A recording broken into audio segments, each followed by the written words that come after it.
Imagine this for a moment. What if the story of Jesus that most of the world knows is only the outer shell of something far older, deeper, and more dangerous?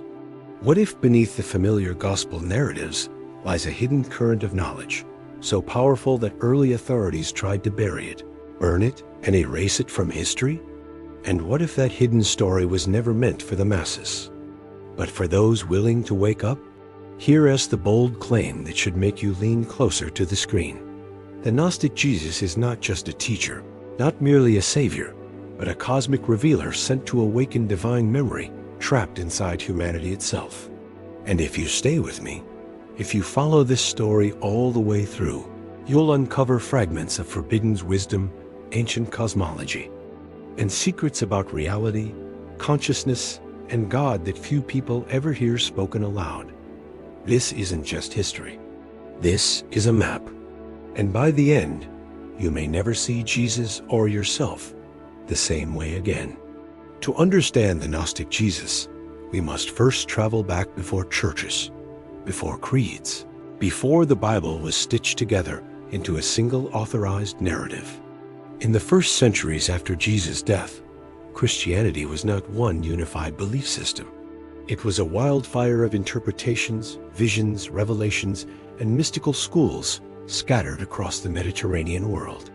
Among these groups were the Gnostics, men and women who believed that salvation did not come through blind faith or obedience, but through gnosis, a Greek word meaning direct, experiential knowledge. Not knowledge you read, not knowledge you're told, but knowledge you remember, as if something ancient inside you suddenly awakens. And according to the Gnostics, Jesus came to ignite that remembrance. But the next part will surprise you even more, because in Gnostic texts, Jesus does not come primarily to die for sins.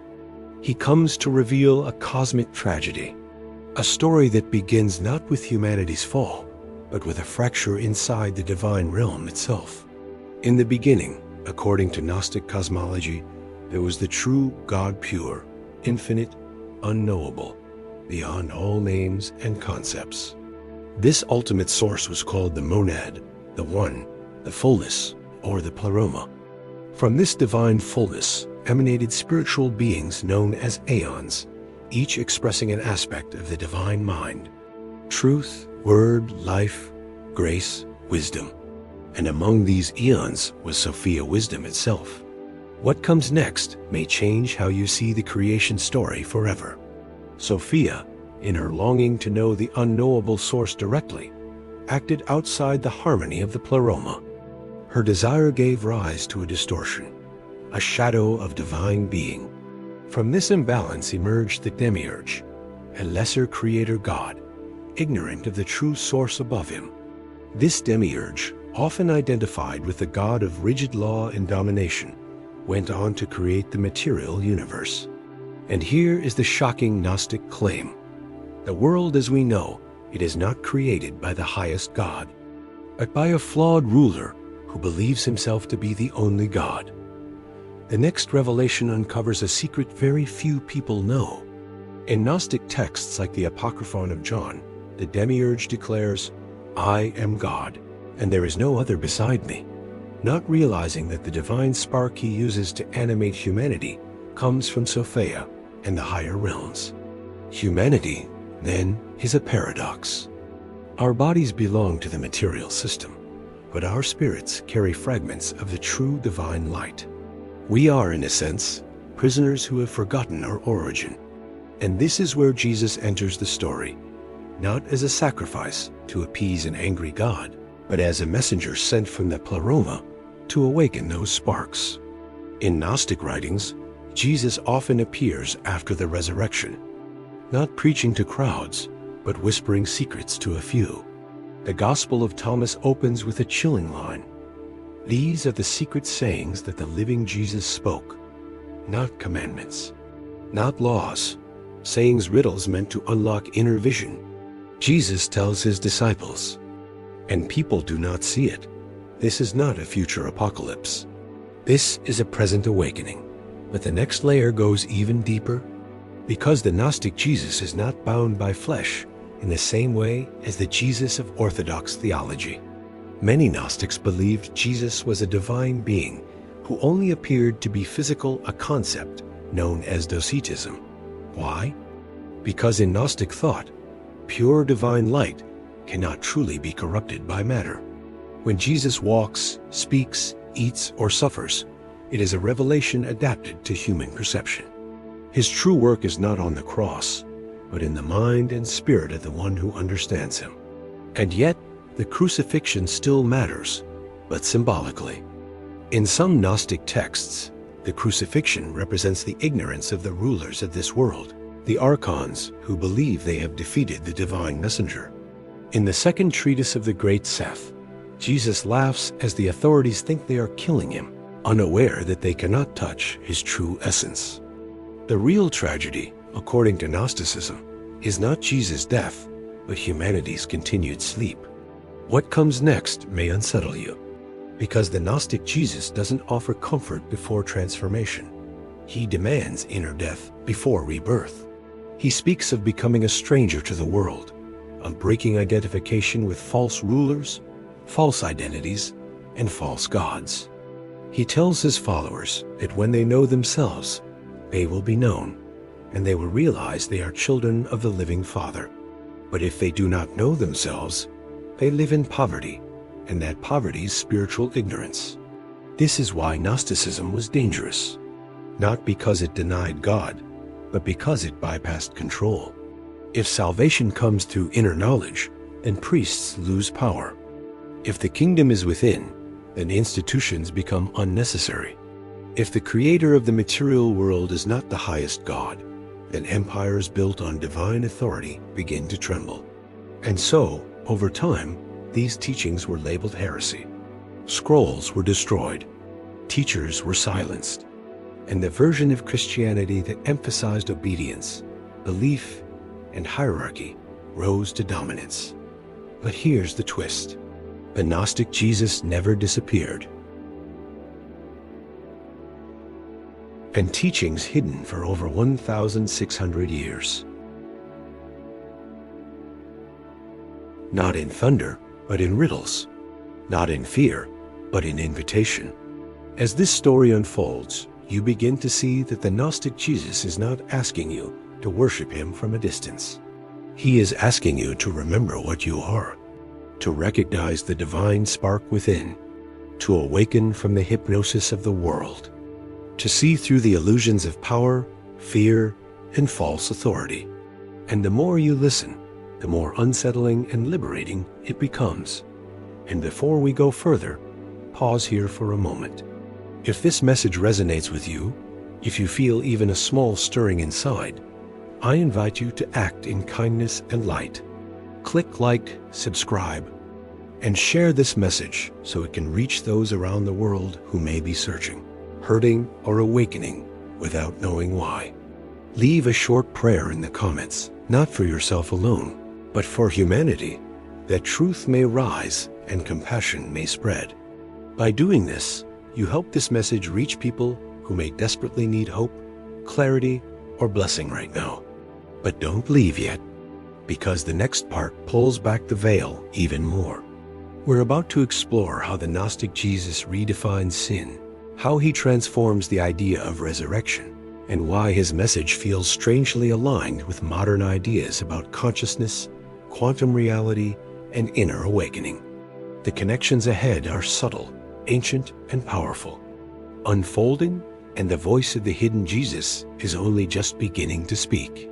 The story only grows darker and more mysterious from here, because once the Gnostic Jesus reframes creation itself, everything you thought you knew about sin, judgment, and salvation quietly dissolves.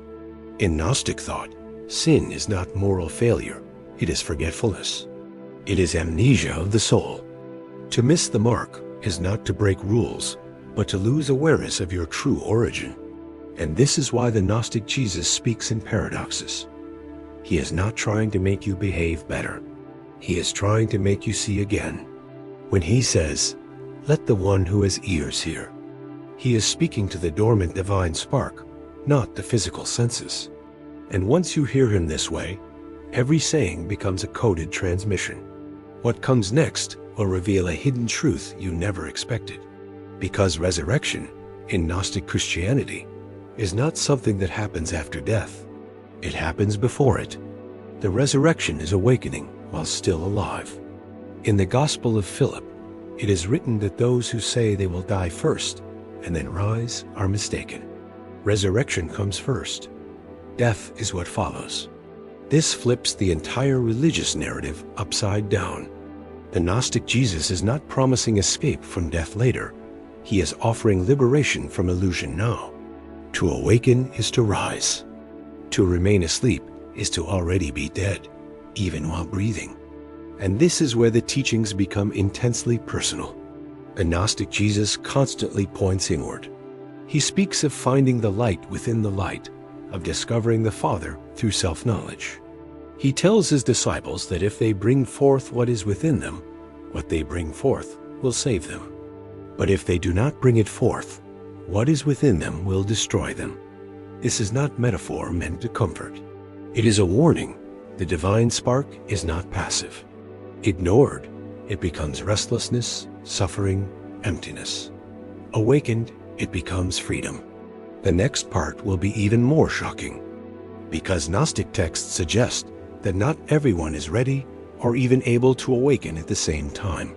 Some writings describe humanity as divided into different levels of awareness, not as a hierarchy of worth, but of readiness. Those dominated entirely by material consciousness remain bound to the systems of the world. Those who sense something more, but cannot name it, wander in confusion. And those who hear the voice of the hidden Jesus feel a pull they cannot explain, as if being called home by something older than memory itself. This is why Jesus in Gnostic texts often appears elusive, even evasive. He answers questions with riddles, responds to certainty with silence, and unsettles those who cling to fixed beliefs. He is not building a following, he is filtering perception. Only those willing to let go of certainty can receive gnosis. And this is precisely why the story becomes dangerous again. Because certainty is the currency of power, and the Gnostic Jesus dissolves it completely. What comes next grows even more unsettling. Because the Archons, the rulers of this world, are not merely mythological villains. In Gnostic symbolism, they represent systems of control, fear, rigid law, false identity, domination through ignorance. They rule not by force alone, but by distraction. They keep humanity focused outward, on survival, status, obedience, so no one looks inward long enough to remember who they are. When the Gnostic Jesus speaks of overcoming the world, he is not calling for rebellion with weapons. He is describing an inner escape that no ruler can stop. And now the story begins to mirror something hauntingly modern. Because when you read these ancient texts carefully, you notice something strange. The Gnostic Jesus speaks like someone who understands consciousness itself. He speaks of layers of reality, of veils and revelations, of hidden dimensions overlapping the visible world. He speaks of light trapped in matter, of perception shaping, experience of truth revealed not through authority, but through direct encounter. And suddenly, the line between ancient mysticism and modern science begins to blur. The next revelation may leave you breathless, because concepts that sound eerily like simulation theory, holographic reality, and observer-dependent existence echo throughout Gnostic cosmology. The material world is described as a copy of a higher pattern, an imitation of divine fullness. The senses deceive.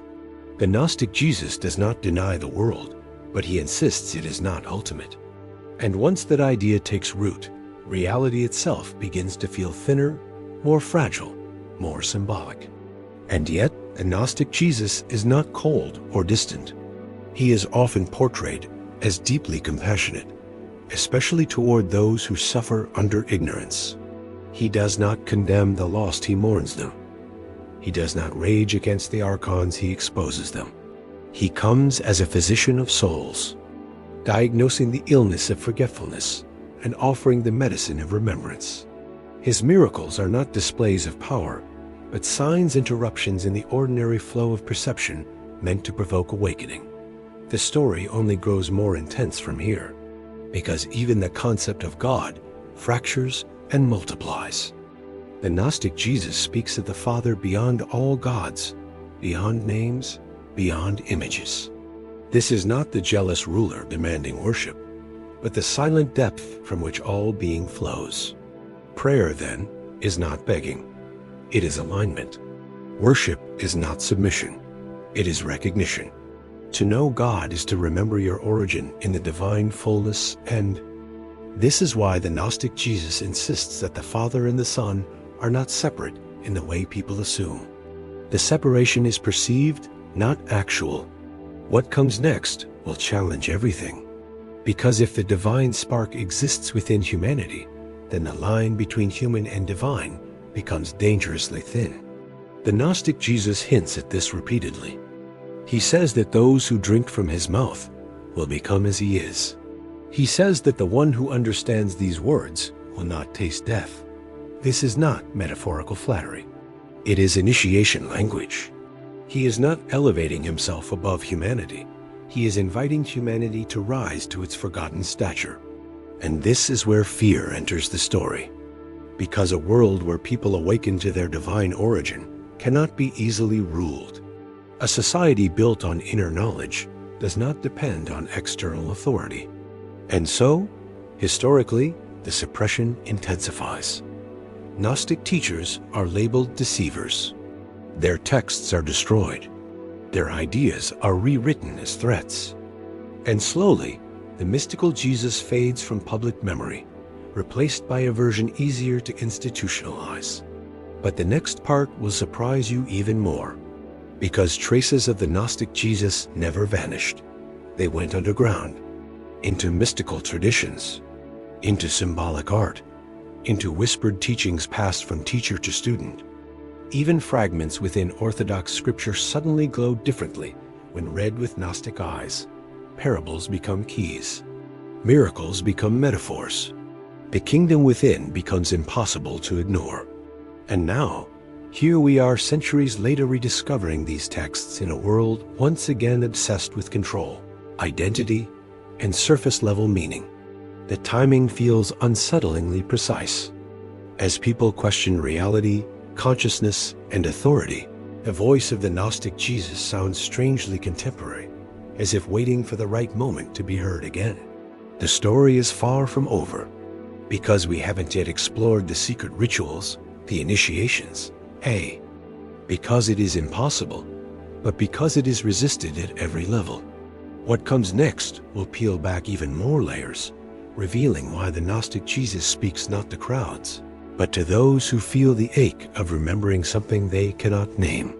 And as the veil grows thinner, the question becomes impossible to avoid. If this hidden story is true, then what has been sleeping inside you all along? And what might happen when it finally begins to wake? And now, as we stand at the edge of everything that has been revealed, feel the weight of what you've just journeyed through. This was never merely a story about ancient texts or forgotten sects. This was a remembering. We traced the hidden trail of the Gnostic Jesus from the divine fullness beyond names, to the fractured creation, to the sleeping spark within humanity, and to the urgent call to awaken while we still breathe. We saw a Jesus not confined to institutions or rituals, but moving through layers of reality as a revealer, a liberator, a voice calling the soul back to its true home. A Jesus who did not come to build fear, but to dissolve illusion, not to demand blind belief, but to ignite living knowledge, not to separate humanity from God, but to remind us where we came from. We uncovered how sin was never the end of the story, but forgetfulness. How salvation was never delayed until death, but offered in this very moment.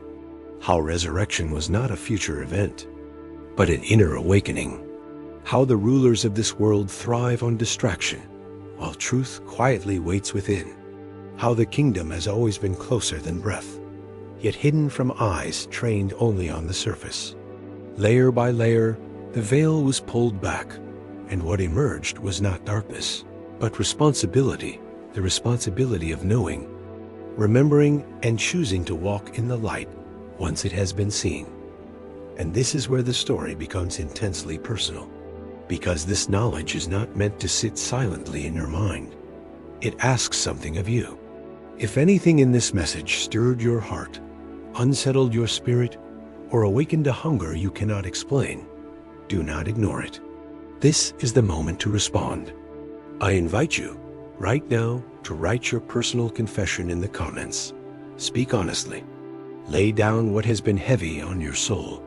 Share a short prayer, even if it's imperfect, even if it's just a whisper written in words.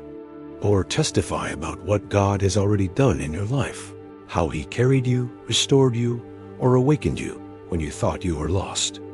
Your words may be the very sign someone else has been praying for, and I ask you to act with love and urgency. Click, like, subscribe, not for algorithms alone, but for alignment. Then share this message with at least 10 people or more friends, family, strangers who may be searching in silence. Because when you share this video, it is not just content being passed along. It is God's teaching being carried forward. It is light moving through the world. It is a seed planted in hearts you may never meet, but whose lives may be changed forever because you chose not to stay silent. Understand this clearly. When this video reaches more souls, it is not about views. It is about awakening. It is about broken people finding hope, seekers finding direction, and sleeping sparks being stirred back to life. You are not just watching, you are participating. You are becoming a carrier of the word, a messenger of remembrance, a witness to truth moving again in a world desperate for meaning. So do not scroll away lightly. Do not treat this as just another video. Take this responsibility seriously and joyfully. Let your prayer rise. Let your testimony speak. Let your sharing become an act of love. Because the story does not end here, continues through you, through every soul reached, through every life transformed. And as this message moves outward, heart to heart, light to light, the hidden teaching continues its work, awakening, restoring, and calling humanity home, one soul at a time.